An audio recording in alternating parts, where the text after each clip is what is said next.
সমাধানে যাচ্ছে। এই পাড়া তো নিজের বাপের পাড়া, পাড়া তো সব বাড়ি উনারই। যে পাড়ায় উনি থাকেন ওই পাড়া তো অর্ধেক বাড়ি উনার, 35টা বাড়ি উনার নামে। তো পাড়ায় পাড়ায় সমাধানটা কি? খুঁটি পুজো কখন হয়? দুর্গাপুজো, যে কোনো প্যান্ডেলে, কোন রকম পুজোতে। খুঁটি পুজোর মানে কি? আবাহন। আমি আবাহন করছি একটা দেবদেবীর। আবাহন যার আছে বিসর্জনও তার আছে। এই প্রথম খুঁটি পুজো করে এপাং ওপাং ঝাপাং করে তৃণমূল কংগ্রেস চিৎপটাং হয়ে যায় সেটা দেখার বিষয়। তো ঘটনা হলো উনি একজনকে আনতে চাইছেন, বিজেপি ফলাও করে, কারণ শুভেন্দু অধিকারী না হলেও যেমন আমরা জানতে পারতাম না যে আমাদের সনাতন ধর্ম, আমরা হিন্দুত্ব। এতদিন বাবা তুমি টিএমসিতে থেকে, অকিতদারকে জিজ্ঞেস করছি আমি, তুমি টিএমসিতে থেকে তুমি তখন রিয়েলাইজ করতে পারেননি উনি হিন্দু ছিলেন না? আপনি এই কবিতাটা শুনেছেন? নানা ভাষা নানা মত নানা অভিধান, না পরিধান, আচ্ছা আমি ভাবলাম অভিধান। নানা ভাষা নানা মত নানা পরিধান, বিবিধের মাঝে দেখো, তারপরে মদন মোহন বা মদন মহান, মদ মহান, অনেক রকম কিছু চলছে। এই যে নতুন একটা সৃষ্টি কিছু 21শে জুলাইয়ের মঞ্চ থেকে, আপনি বললেন ইতিহাস মুছে ফেলার যে চেষ্টা বর্তমান কেন্দ্র সরকার, কোনোভাবে কি লেখকদের কবিতাগুলোকে নতুন ভাবে শুরু করার চেষ্টা? গীতাঞ্জলিকে টেক্কা দিয়ে কথাঞ্জলি রচয়িতা হয়েছিলেন এক শিল্পী, বাংলা সেই শিল্পীকে চিনি। তো ওই শিল্পীর শিল্প ভান্ডারে আপনি দেখবেন এত কাজ, মানে উনি লোকের জন্য এত করেন, দুয়ারে মদ থেকে শুরু করে, না দুয়ারে সরকার, দুয়ারে ফেটটি, দুয়ারে লাশের কাপড়, সাদা থানও তো পাঠান, দুয়ারে দুয়ারে মেশিন নিয়ে দাঁড়িয়ে থাকে। আমরা দুয়ারে সব দেখেছি, এখন পাড়ায় পাড়ায় সমাধানে যাচ্ছে।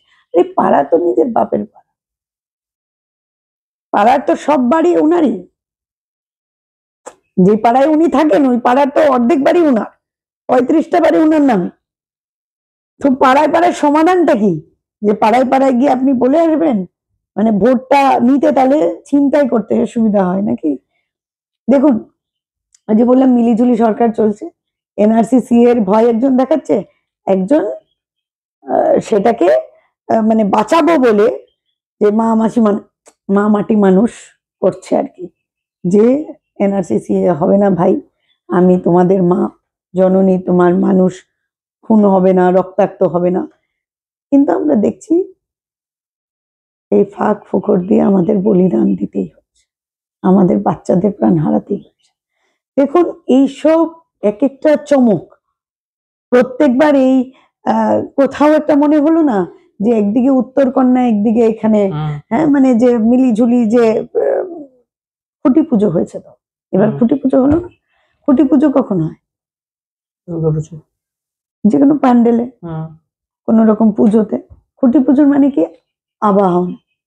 আমি আবাহন করছি একটা দেবদেবীর। আবাহন যার আছে বিসর্জনও তার আছে। এই প্রথম খুঁটি পুজো করে উনি বুঝিয়ে দিলেন যে আমার বিসর্জন নিশ্চিত।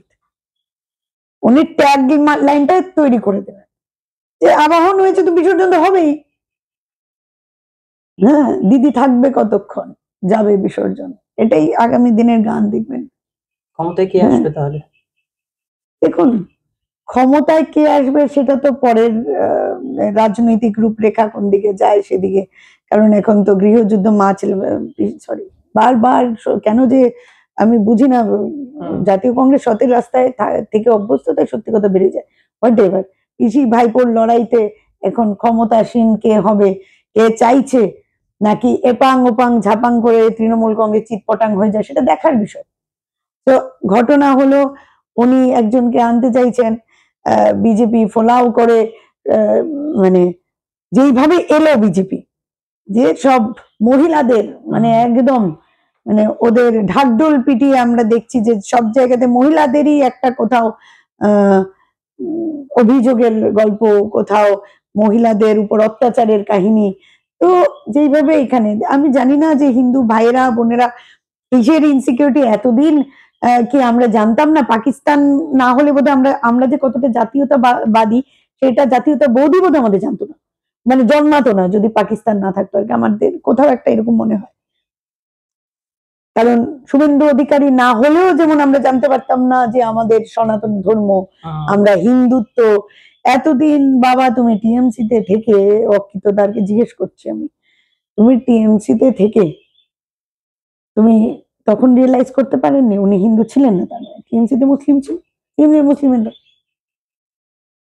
তাহলে উনি হিন্দু ধর্মে উনি যদি একটু দয়া করে পাবলিশ করেন যে উনি ধর্মান্তরিত কি করে হয়েছে, হিন্দু থেকে মুসলিম হতে গেলে কিছু তো ওনাকে পালন করতে হয়েছে, যেমন হিন্দু থেকে অনেকে মুসলমান হয়, অনেক কিছু কি সব মানে হয় না, ওত ফোত নিতে, যাই হোক যা যা ধর্মের আমি অত জানি না, অত বুঝি না, কিন্তু আমার বক্তব্য হলো কোনো একটা প্রক্রিয়ার মাধ্যমে তো গেছেন, ওই প্রক্রিয়াটা যদি একটু আমাদের সামনে তুলে ধরতেন যে ভাই আমি এখান থেকে এখানে হয়েছি, এই প্রক্রিয়াটা নিশ্চয়ই ওয়াশিং মেশিন নয়।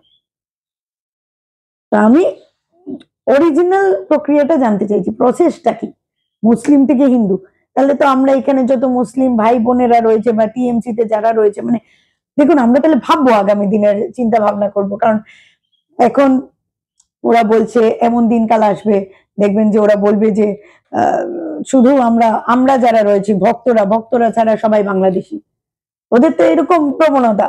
আপনি দেখবেন যে টিএমসি যেমন ওদের রংবাজি চলে সব জায়গায়। হ্যাঁ, আজকে একটা আমি টিএমসি বিজেপি দুটো এই কারণে টানছি, দুটোই ভাই বোন, মানে